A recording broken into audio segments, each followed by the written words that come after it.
Our ever-increasing fleets of fortresses and liberators pressed relentlessly onto their targets.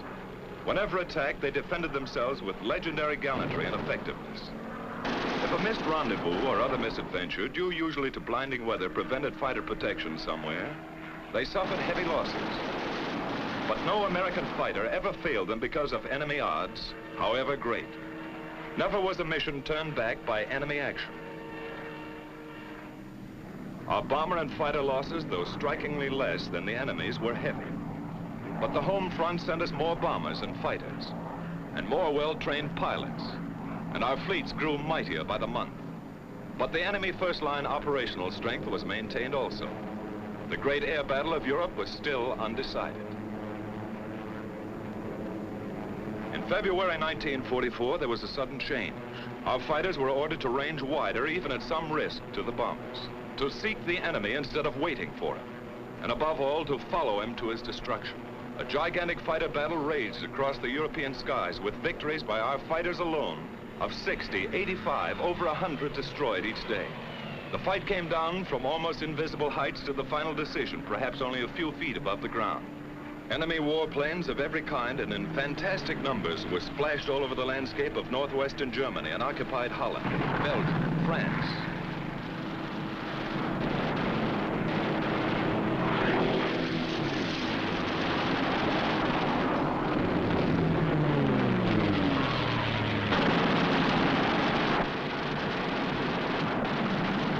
Watch this 190 hit the dust.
Was a crucial battle.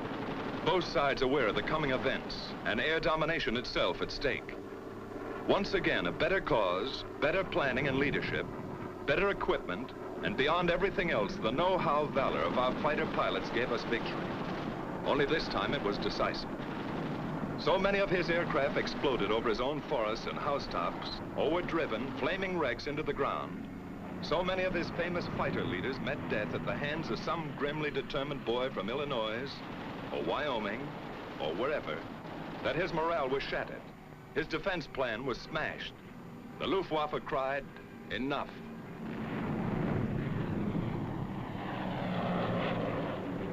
And the day arrived when a huge 8th Air Force bomber mission with full fighter escort was flown to Berlin and back in good weather without challenge by a single enemy fighter.